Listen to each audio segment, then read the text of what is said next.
welcome back to Wild Wednesdays, a podcast dedicated to spark that wild in you. I'm Leah, and I'll be your guide to the wild side. Today we have Shannon with Rooted Play. How's it going, Shannon? Great. Awesome. Tell me just a little bit how, what you do and how you got started. Great. So I am Shannon, and I am the owner and educator at Rooted in Play Outdoor Learning. Rooted in Play is a nature-based enrichment program for kids ranging from 18 months through 8 years old with a parent or caregiver. Awesome. So you guys do have, do you use emergent curriculum at all? Or I'm not familiar with the Tinker curriculum. So Tinker Garden is, I believe, an emergent curriculum. I did not write the curriculum. Okay. Tinker Garden used to be an outdoor education program for kids.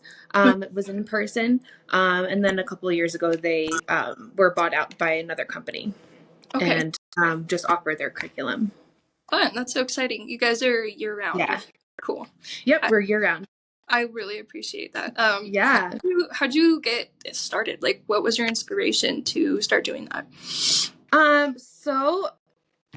I've always loved being outside. I grew up in the 90s, so I was an outdoor kid.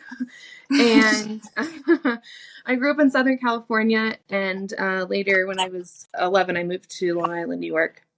Went camping a lot, and but really, I got into outdoor education when my daughter was born. So she's 7 now, almost 7. And but when she was about 18 months, I was struggling a lot with postpartum depression, postpartum anxiety. It was really hard for me to get outside due to some things that happened in my childhood that were preventing me from getting outside with her a lot. And on a whim, I was listening to a podcast because I love podcasts. And I heard an ad about this program called Tinker Garden. And we tried it out, and I signed up on the spot. We did it for about a year. And then COVID hit and the world fell apart.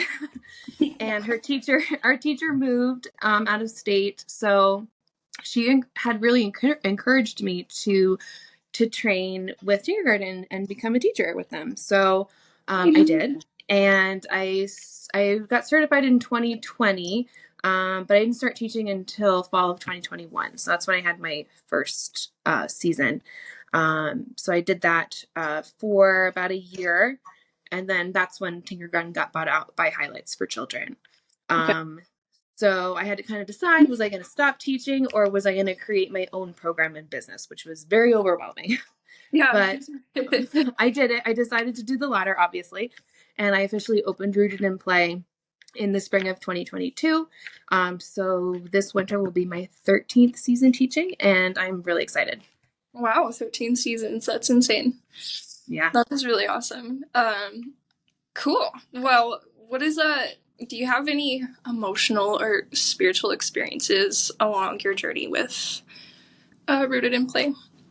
Yeah, for sure. I think my most emotional or aha moments have always been with the kids that struggle the most. I've had a handful of kids who really struggled with connecting to other kids, playing in general, or even just being outside in less than optimal weather. Those are probably the three. I've had many of their parents come back and tell me things like, oh my gosh, winter is now their favorite season and I can't get them to come back inside, when they hated winter. So they hated being out in the snow, or they were always cold. But when we taught them how to do it right, then they began to love it. And then my favorite, when a kid won't even attempt to go near a pile of mud, and then a couple seasons later, they're kicking their shoes up and they're squishing their toes in between it. So I just love that. And I love that I get to see kids learn and grow, and I get to witness that. And it just brings joy to me, so much joy. And it encourages me to keep doing this because childhood is sacred. And I think that it's really a privilege that I get to be part of that for so many kids in my community. And I definitely don't take that for granted. Oh, yeah, absolutely.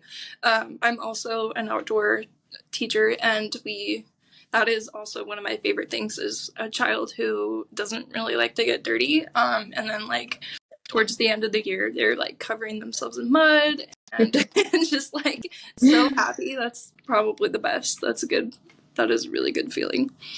Totally. Also, I think it's worth mentioning too, because my program is a parent and child program, and parents are there. I know I am a parent, so I know how hard it can be to make or even sustain real connections to other adults, especially when you have kids. Yeah. And it can really feel impossible or even lonely at times. So with them being there, it also gives them a chance to connect to each other. And I'm really proud to say that many, many of the adults enrolled in my program, past and present, have developed these friendships with each other in and outside of class. And it's just really beautiful to see and be a part of that too. Yeah. And it really reminds me how much this work truly matters. Oh yeah, definitely. You're bringing community together, and that can be extremely helpful. Especially when it comes to your age group is, would you say toddlers?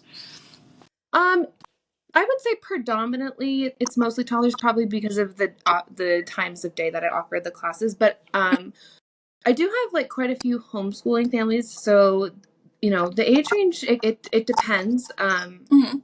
But I go from 18 months to 8 years old, so sometimes if I can have like kids in every single age group in my class, and it's really cool to see how they learn together. Oh yeah, that's really cool to have families be able to have that outlet too, and talk to each other. And it's great because siblings can do it together. I've had a lot of siblings join the class. If you have a 5-year-old and then you have a 1-year-old, like it can be hard to find a class to like put both of them in at the same time. But it's like a perfect situation for that. Something I've noticed with siblings, I kind of want to get your input on this. When siblings attend the outdoor schools together, I notice that at home they tend to have a better relationship as well. And I think also so do the parents. What's your input on that? Because that's something I've noticed big time. Yeah, I agree. I think my daughter is an only child, so I can't say it from my own experience, just from the kids that have been in my classes. I think, I know that when kids are outside and they're learning outside together, they're focused on building so many skills, and teamwork tends to be a big one. A lot of times our class will end up doing things together, not because like I facilitated that way, just because they want to. And I think that gives kids the green light to be able to do that on their own, and it teaches them skill. Yeah, absolutely. It's probably something that I wish that I had when I was a child growing up, and that I wish my family had as well. Yeah, actually, when I was a kid, I was in a program with my brother, and we did.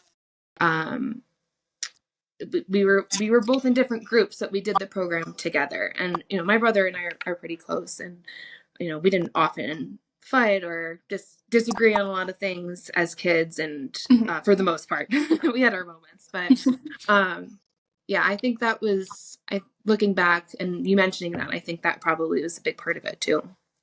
Oh yeah, it's really good for development, I think, in a lot of different areas. Yeah.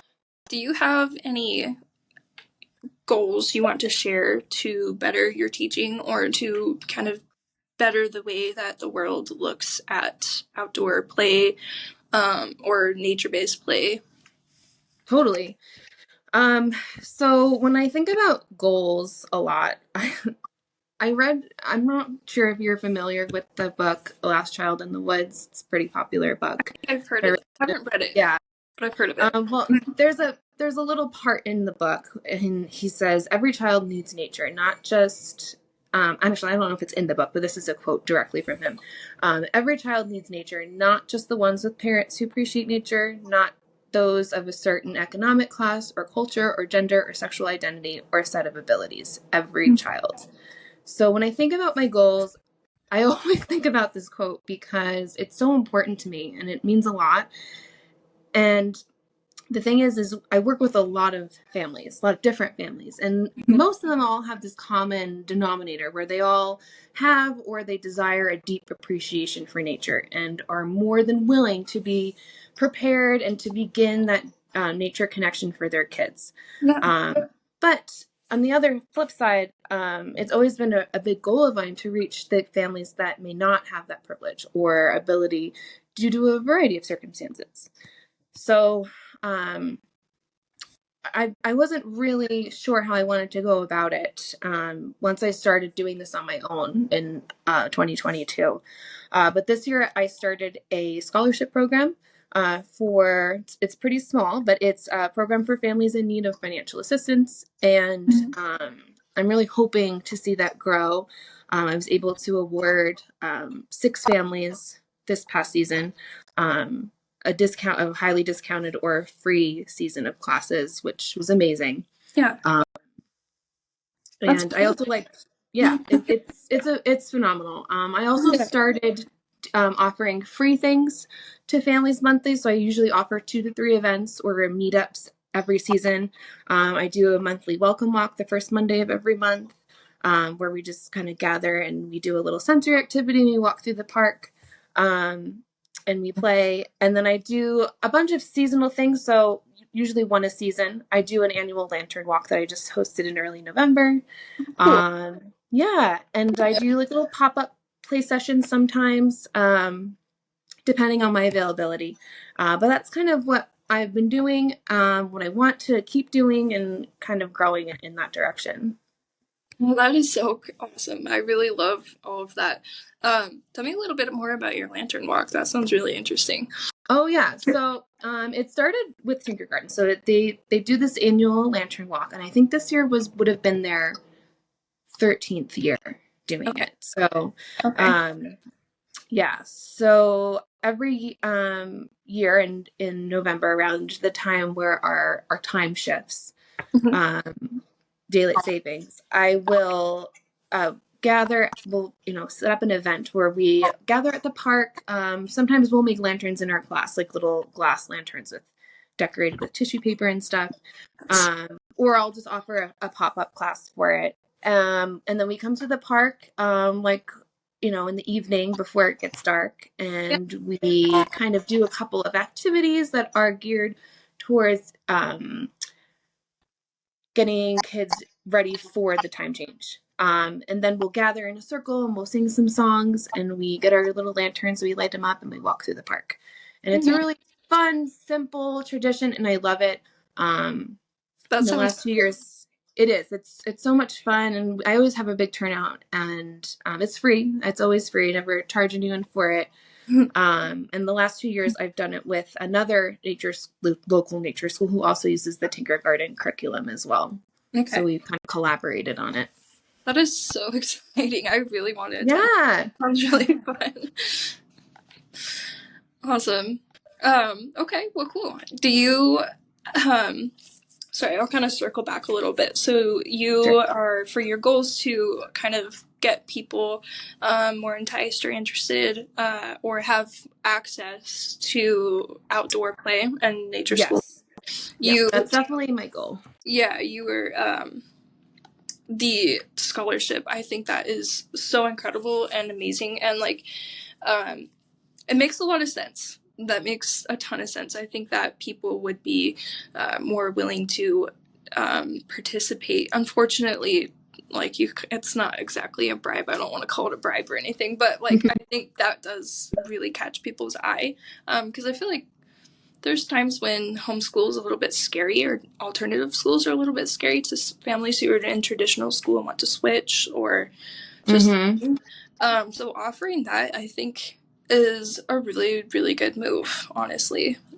Yeah, totally. And actually, like you mentioned, homeschool communities. It's uh, this year, Utah just put through the Utah Fits All Scholarship Fund, and I Mhm. became a provider through them, which was really exciting. I've had a few families sign up through there.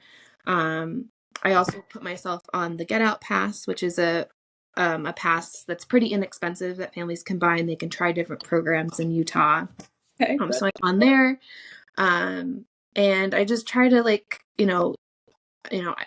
I value what I do, but I also know that it's not always feasible for everybody. And I think it's so important, especially because I think kids are not getting enough time outside.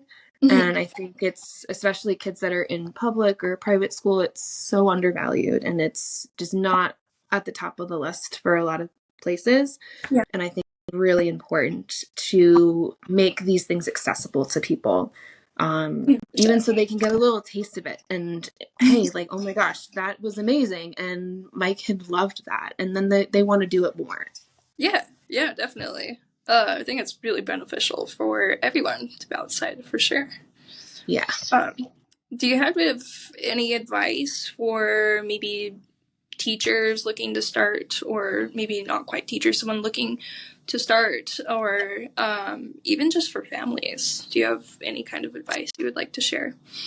Yeah, I think for me when I first started doing this, the most there was a couple of beneficial things. So I wanted to just like learn all about it. So, get your hands on anything that you can read, immerse yourself in anything that you find about play-based learning, nature-based learning, nature topics, different kinds of play models like schematic play, loose parts, stages of play, or grab some forest school handbooks and look through those. Also, I know I've been to a few, so I know that they're offered pretty consistently in Utah. Outdoor education workshops were a great way to learn and connect with others in the field as well. Oh yeah, absolutely. And then, I mean, with that, you could also go to your Instagram page and find. Well, I found quite a bit of information on Totally. There's so Instagram many pages. cool Instagram pages out Yeah. there that I follow a lot and I learned a lot from them too.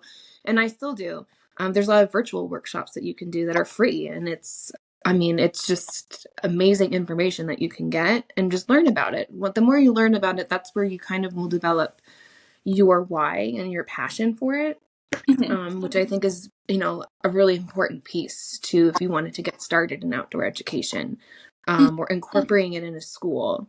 Um, I think another thing too that I did when I started was I connected to some local people who are in the fields. So Yeah. there's another local nature school. They do classes at the same park I do my classes at. So Okay. we naturally just kind of met each other and we've eventually started this relationship where we collaborate and we brainstorm ideas off of each other, which is really cool. And I love that part of it. Yeah, absolutely. We have I've run into a couple different um, schools as well, nature schools, as we're hanging out at the park with ours. And yeah, I love being able to bounce ideas and talk to the other schools. Um, it's just a really good community to have, I feel like. And if Oh, totally. people are looking for information, I think it's relatively easy once you just start to dig. And that will honestly, I think once people start to dig for things and start looking at it, it catches their attention immediately if they're meant to do that, if that's their path. Yeah, outdoor education is becoming more and more and more popular as families see how much it really benefits kids. Especially like in homeschool communities, I think it's a little bit more apparent just because you're already doing something very alternative. So it's kind of natural. But I think if you're looking to find people that want to do this, a great place to go would be like just going to a park, a trail, your kids' school functions, or joining some outdoor community Facebook groups or whatever. That way you can really connect yourself with people Mm-hmm. that also see the value in what you want to do. Definitely. Okay, well, to kind of wrap things up just a little bit here, where can people find your information? So you can find me on Instagram. I'm at rooted.inplay, or Mhm. I'm also on Facebook at Rooted in Play Outdoor Learning. And then you can visit my website at www.rootedinplaylearning.com to learn more and enroll about any of my upcoming or current programs. Great. And I might have missed it if you already said you were Salt Lake City based, right? Yes. Great. Everyone in the Salt Lake Valley can go ahead and find you and hopefully connect with you. I'm hoping that Yeah. that's really what I'm hoping for, is people to watch this and really want to look into what you have to offer, honestly. Yeah, check out, I post a lot of my things on my Instagram page, and on my website I have an events page, so you can check out any events I have coming up. And I have a couple programs coming up in for the winter. So a holiday mini series I'm doing in December, and then I'm doing my winter problem solving series that kicks off in January. Okay, exciting. Yeah. Well, thank you so much, Shannon, for sharing all of your wonderful experiences and information. And I will definitely have people go check your website out. Stay wild. Stay wild.